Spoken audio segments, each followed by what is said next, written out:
2022 is flying by. We've already reached May and we're close to the summer. And with that comes the European summer transfer window, which is the biggest transfer window in world soccer. Hi, if you're new here, I'm Filippo and welcome to Tactical Manager TV and welcome to another episode. Today we're going to go through 10 players. Sorry, that's just 5. I can't put the other hand because I'm holding the mic.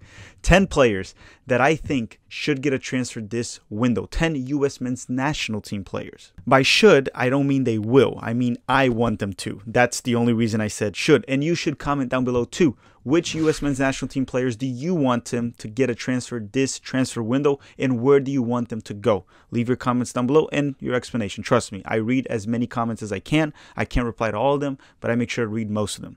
With that said, I won't be going through certain players, like for example, John Brooks. Okay, his contract is expiring with Wolfsburg and he will most certainly leave Wolfsburg. So there's no reason for me to speculate whether or not he's going to leave Wolfsburg if we already know he will leave Wolfsburg. But yeah, that's all I have to say. Make sure to smash that like button if you haven't already, which you probably have not. Many people don't until I request. Subscribe if you enjoy this type of content. Let's play the intro and let's start with player number 1.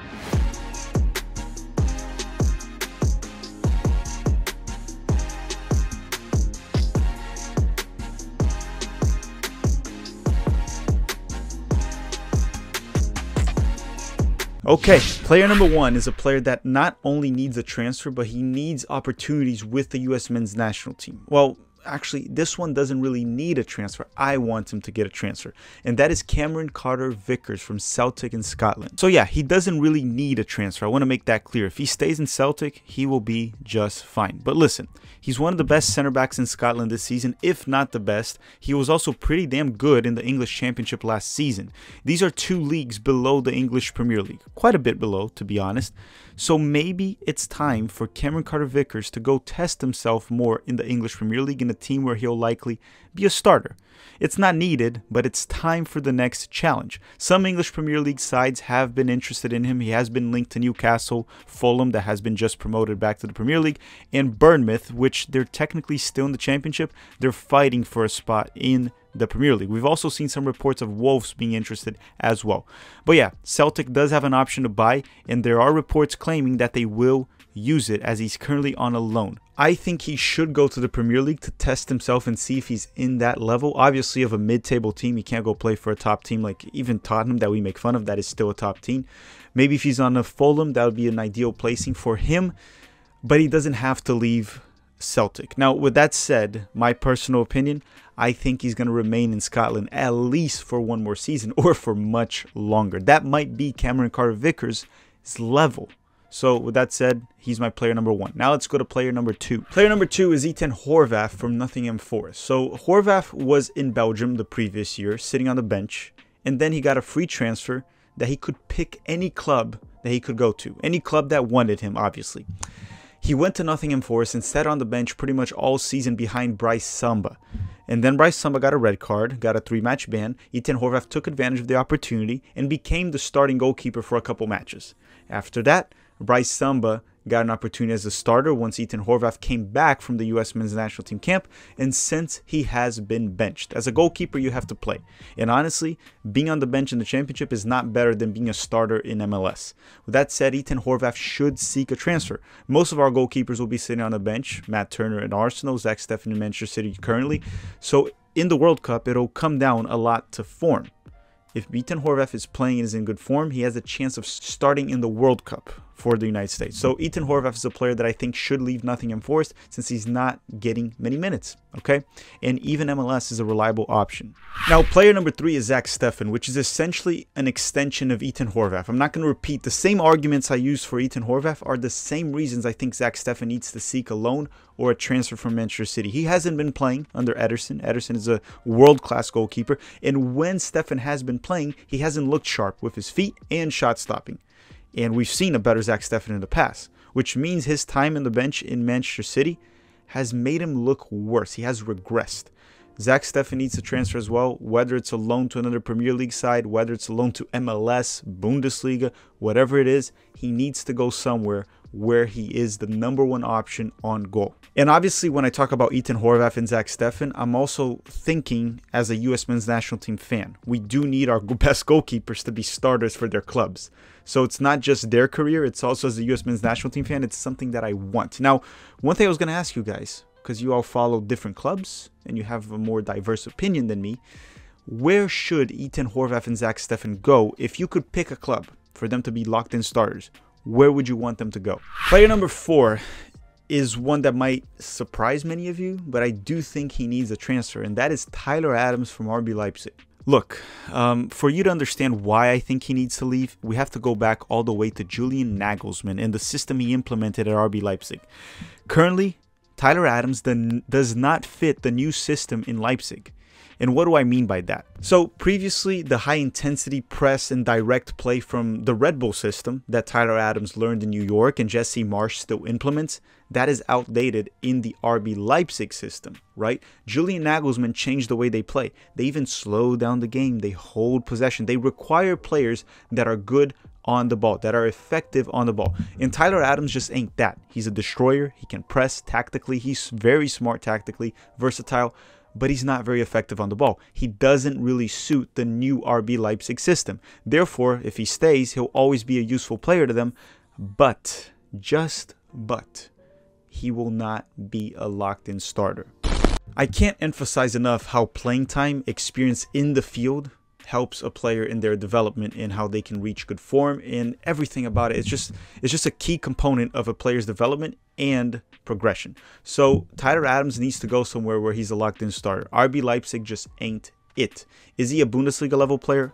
Absolutely. He has proven that. There's many clubs that will be interested in Tyler Adams. Whether or not they can afford it, it's a different story.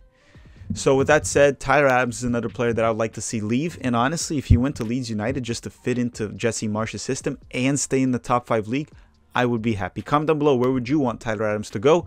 Or if you even want him to leave. Player number 5 is one that will likely get a transfer this summer, and that is Brenden Aaronson from RB Salzburg.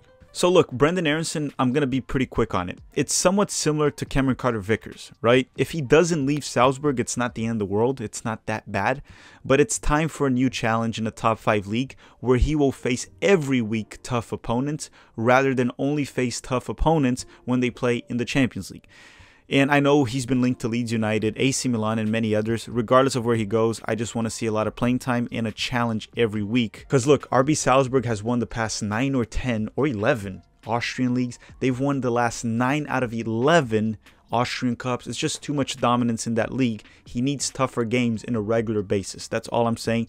And I think there's a 90 to 99% chance that Brenden Aaronson will leave RB Salzburg this summer. Player number 6 is Djordje Mihailovic from Montreal, a player that is still in MLS, but I do think it's time for him to leave. Look, Mihailovic has been balling out in MLS for the past 2 seasons. Last year, he had 4 goals and 14 assists. This season, he's already has a couple goals and assists as well. He's been scoring more than last season, that's for sure. So that aspect of his game, he has made a jump. He's also 23 already, so it's time to take the next step. Another challenge. Apparently Leeds United are interested, Roma. There's many rumors out there. I don't want to speculate. Personally, if Roma still has Jose Mourinho, I wouldn't want him there. And it seems like Montreal is asking for $10 million for him. Time for Djordje Mihailovic to challenge himself. As I said, he's already 23, so he's not really a prospect anymore. He's already nearing his prime. Time to go to a top 5 league and see what it's all about.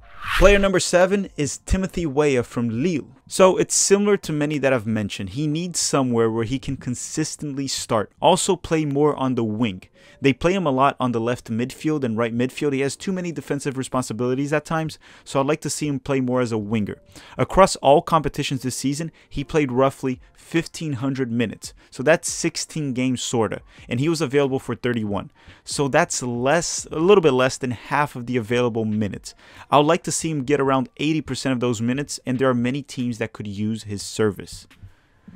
So with Tim Weah, it's about staying in a top 5 league, getting almost twice or around, I would say, 75% more minutes than he has get, and play a little bit more advanced, more as a winger. He's been playing more as a right midfielder and a left midfielder for Lille, as they play on a 4-4-2 quite often. Player number 8 is an easy one and pretty obvious that he needs a transfer, and I think it's very likely that he'll get one this summer. Whether it will be a loan or a full transfer, I don't know. And that is Matthew Hoppe from Mallorca, right? He left Schalke to go to Mallorca to to play in La Liga because Schalke was relegated in Bundesliga. But his minutes have been horrendous. He has barely played for Mallorca at all this season. I don't even know if all his minutes add to 2 full games. With that said, even a return, not a return because he didn't play, but even heading to MLS on a loan, it wouldn't be a bad idea for Matthew Hoppe. We heard Atlanta United is highly interested in his services. We've also heard that he has been linked to going back to Germany. Only time will tell, but I'm pretty sure Matthew Hoppe will get a transfer this summer,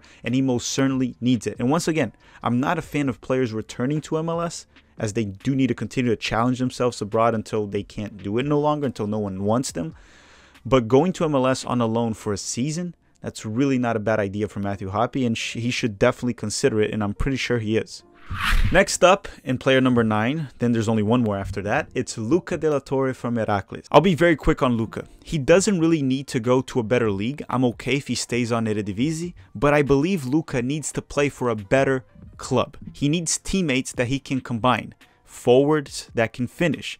Now, he did renew his contract till 2023, so I'm not sure he's going to go anywhere this summer, but you know, we'll see. Someone would have to pay a transfer fee. They're not going to loan him out.